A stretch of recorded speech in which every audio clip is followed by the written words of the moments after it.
Heard the GOAT, Caitlin Clark, come out and say what needed to be said. She stood on business and said, we need to play in games. And y'all that are signed to these other leagues that are compromised, stop playing with the people who are not. Stop playing games. Let's get to it. Ain't nothing to it but to do it. So here's exactly what went down. Kelsey Plum, the WNBA Players Association's first vice president, just took a hard stance during negotiations. But what makes this moment absolutely wild is the timing. Just hours before this, Caitlin Clark stepped up at USA Basketball Camp in North Carolina and said something completely different. The league's biggest superstar went public, calling for middle ground and straight up warned that players better be playing ball this season. Plum fired back, saying the discussions have been disappointing and both sides are nowhere close to making this work. Two players, two totally opposite takes. And get this, one of them owns part of a rival league. And Kelsey Plum's response is in this. This is crazy, man. Like, you're signed to Unrivaled. You got equity in Unrivaled. Like, y'all are somewhat compromised on the situation to a degree. Even if you're, it's just weird, man. It's a little weird. Y'all on the board, but y'all got equity in the competitor leagues. It's all a little conflict of interest. Conflict of interest. Here it says, Indiana Fever star Caitlin Clark said Friday that while WNBA players will fight for everything we deserve during their current round of collective bargaining agreement negotiations. Watch that. Clark definitely picked her moment at Duke University on January 10th, 2025. She told everyone that fans are hungry for what happens on the court, and finding middle ground has to come from everyone involved. This wasn't some throwaway line either. We're talking about the league's cash cow here. The player who pulled 3.2 million eyeballs to WNBA games last season just put public heat on her own union to close this deal. She specifically mentioned how players are hitting crunch time with these talks. That's polite speak for we're about to run out of runway and need to wrap this up now. But here's what makes this messy. The WNBA and Players Union already pushed back their original timeline once, extending the cutoff to January 19th, 2026. That bought them 6 more weeks past the December deadline they already missed. They're almost at the halfway point of that extra time, and Plum saying they're still miles apart. That doesn't sound promising when you've already used up a month-and-a-half extension and half of your bonus time. CBA agreed to a second extension of the current CBA through January 9th, 2026, as both sides continue to work toward a new deal. But questions persist on whether both sides will come to an agreement by then, or even whether a work stoppage could be on the horizon. Now, this is what Kelsey Plum had to say. This is what Kelsey Plum had to say. Kelsey Plum, first vice president of the WNBPA, said at Camp Friday that the talks have been a little disheartening. Just the frustration in the league just put forward their latest offer with a 2026 maximum salary featuring a locked-in $1 million foundation. Add in the projected revenue cuts, and elite players could be looking at over $1.2 million annually. The salary ceiling would shoot up to $5 million in 2026, then keep climbing based on how much money flows in. Looking at the numbers, that's a massive jump forward. Right now, the max salary sits at $281,984. We're looking at potentially more than 4 times what top players make today. But the union has bigger plans. They want to completely rebuild how salaries work across the board, implement a fresh revenue distribution model, set requirements for team facilities and support staff, plus beef up the entire benefits package. Those final points seem to be where everything gets stuck. The league dangled those million-dollar paychecks, but players would have to kiss goodbye to some housing money and car allowances they get right now. The union's position is crystal clear. They don't want to swap one good thing for another. They want it all. Among the players' priorities are transforming the league's salary structure and revenue sharing system, introducing standards for team facilities and staffing, and garnering more robust benefits. The league has said it wants to substantially increase players' salary and other cost commitments, while also incentivizing owners to continue to invest in operating the business and building sustained profitability. The most recently reported league proposal included a max This is exactly where Caitlin Clark splits from the union bosses. She's not sitting at the bargaining table. Her teammates Lexi Hall, Lexi Brown, and Aaliyah Boston handle the Fever's union representation. Brianna Stewart holds the union treasurer spot. Clark gets her updates from them, but she's not in the room calling the shots. That separation gives her the space to say what others can't. There are battles worth having, and there are areas where we can meet in the middle. Check out how she put it together. She said players will push for everything they've earned, but they have to look for compromise from both directions. That's not giving up ground, that's playing chess. She gets that if you demand the whole pie without any flexibility, you might walk away with nothing at all. And nothing means no games happening. No games means no spotlight. No spotlight means all that momentum from 2024 just disappeared. Clark. That's what that line should have said. They are looking to capitalize off of Caitlin Clark, because if there was no Caitlin Clark in this league, they would have already agreed on a deal. Trust and believe, they wouldn't be doing all this hard negotiating and this and that if there was no Caitlin Clark that came in this league and brought the numbers, brought the viewership, brought everything. Simple as that. Simple as that. Here it says, what I'm proud of is that we play with a group of women that are united and we're standing on something, Plum said. Chicago Sky All-Star Angel Reese echoed that sentiment. I think everybody's really intentional about what we want. I think the players in WNBPA have done a great job making sure. Here's what Clark understands. Clark sees something that apparently others are missing completely. The WNBA just crushed every record in the books, and it happened because of her impact. Fever game attendance went through the roof. The league smashed viewership numbers that nobody thought were possible. Merchandise flew off the shelves. Corporate sponsors started throwing money at the league. This wasn't some slow building trend over years. This was the Caitlin Clark explosion, and everybody knows it. The coverage even admits this reality. They mentioned how the league wants to cash in on the WNBA's incredible growth over recent years, but what they really mean is cashing in on what Clark delivered in 2024. That kind of opportunity doesn't hang around waiting forever. If 2026 never happens, all those new fans who just discovered the WNBA will find something else to watch. They'll completely forget. The energy dies, and here's the harsh reality nobody wants to face. Most of these players will never see another chance like this one. This is their shot to lock in life-changing money, and Clark is basically telling them don't mess this up by refusing to bend at all.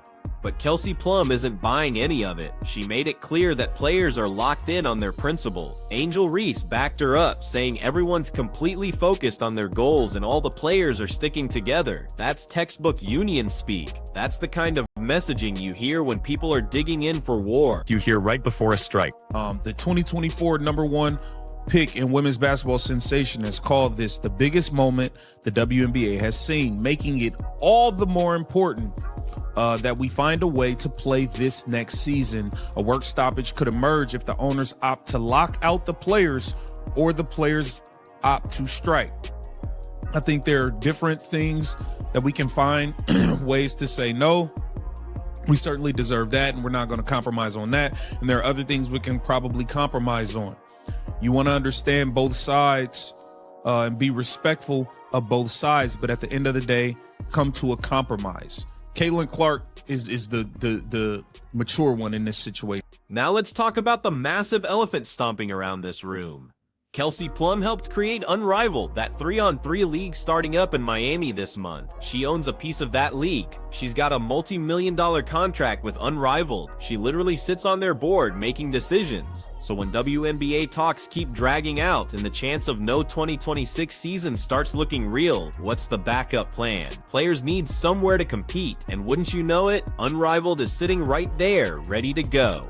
This is exactly what conflict of interest looks like in practice. Plum is supposed to be fighting for 144 WNBA players, but she personally wins if those fights fall apart and players need somewhere else to go. She's not flying solo either. Brianna Stewart, the union treasurer who's actually sitting in those negotiation meetings, also helped found Unrivaled and owns equity in the company. Nafisa Collier's in the exact same boat. These are the women running the union strategy, and they've all got money invested in a league that competes with the WNBA WNBA. Caitlin Clark doesn't have any of those messy connections. She didn't sign with Unrivaled. She's not tied to Athletes Unlimited or any other alternative competition. Everything she's worth depends on the WNBA succeeding. If the WNBA skips 2026, she loses an entire year of her prime earning power. She can't just switch over to another league where she's already got guaranteed money waiting. That's exactly why she sees this differently. She absolutely needs the WNBA to work. No other option exists. From Caitlin Clark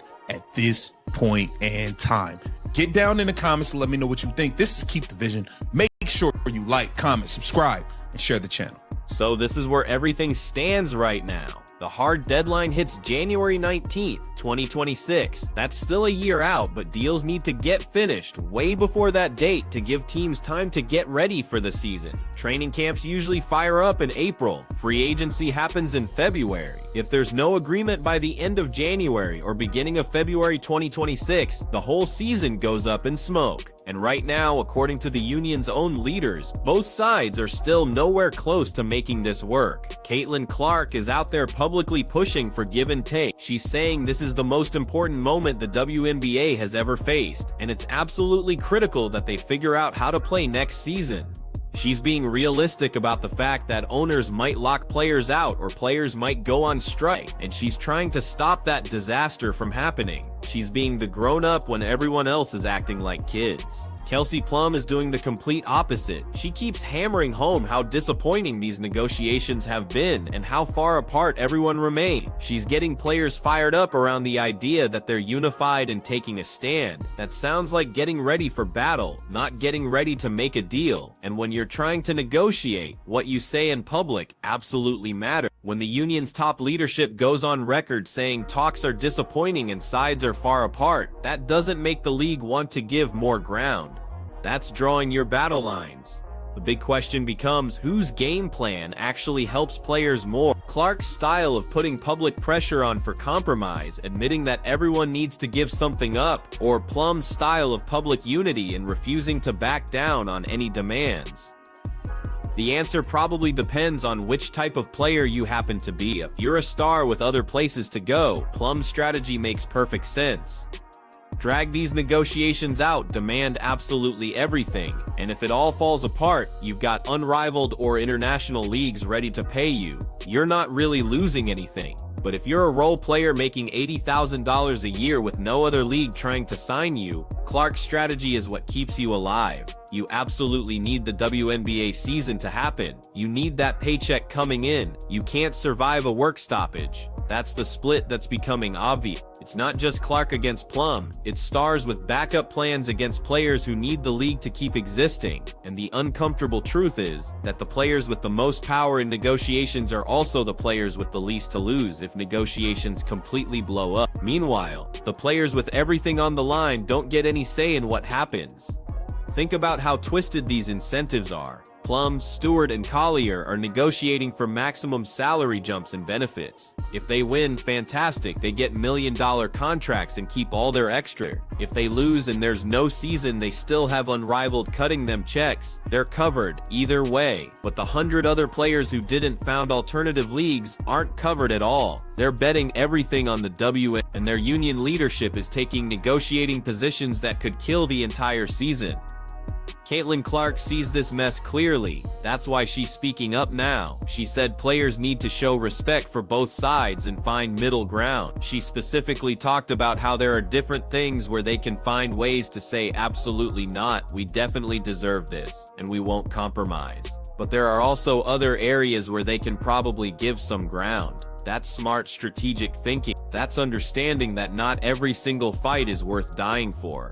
Compare that to Angel Reese's comments. She said everyone's really focused on what they want. That's not compromise talk. That's we know our demands and we're not backing down talk. Reese also said players are all together and committed to everything. Again, that's solidarity messaging, not deal-making messaging.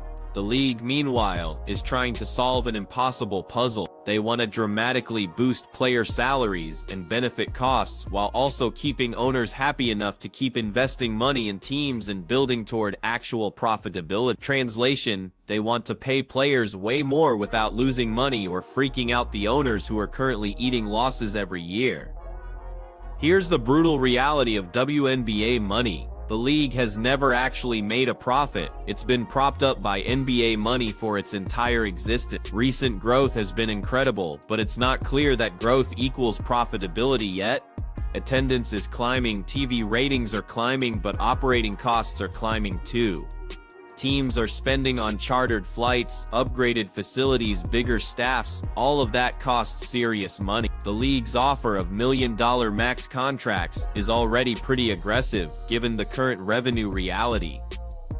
They're gambling on future growth to make those numbers actually work. The union is basically saying, we don't care about your profitability problem. Pay us what we're worth based on the value we bring and figure out your business model later.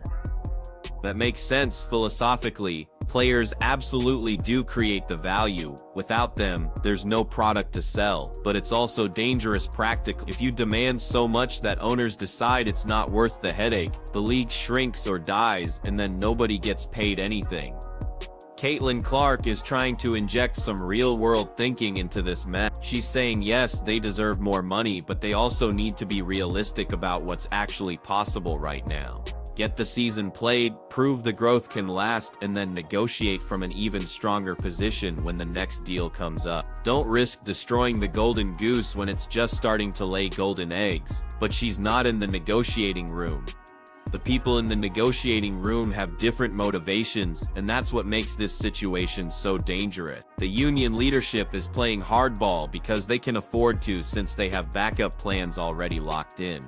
The regular players who don't have backup plans are just hoping that hardball strategy works out. And Caitlin Clark is publicly warning that it might not work, that compromise is absolutely necessary, that actually playing games matters more than winning every single negotiating point. So, who's actually right here? In a perfect world, the players would get everything they're demanding. They absolutely deserve it. The WNBA has been underpaying players for decades. This is the moment to fix that completely, but we don't live in a perfect world. We live in a world where the league doesn't make money, where owners have plenty of other places to invest their cash, where momentum can vanish if there's no product for fans to watch. In that real world, Clark's approach of strategic compromise might be the smarter move. The next few weeks will show us which strategy wins. If a deal gets finished by late January or early February, Plum's hardball tactics paid off. If the negotiations keep dragging into March or April and the season gets pushed back or canceled completely, Clark's warnings were spot on. Either way, this public split between the league's biggest star and its union leadership is something nobody's ever seen before, and it shows a fundamental tension that's been building up. The players who have the most leverage don't necessarily want the same things as the players they're supposed to represent. Watch what happens next closely. Because if Caitlin Clark is willing to publicly break from the union message, other players might start doing the same thing. And if enough players start questioning whether the hardline approach is worth the risk, the union's negotiating position gets weaker. That might be exactly what Clark is trying to make happen. Force a real conversation about compromise before it's too late. Push the union leadership to be more flexible while there's still time to make a deal work. Because once you cross the line into a work stoppage, the damage is permanent.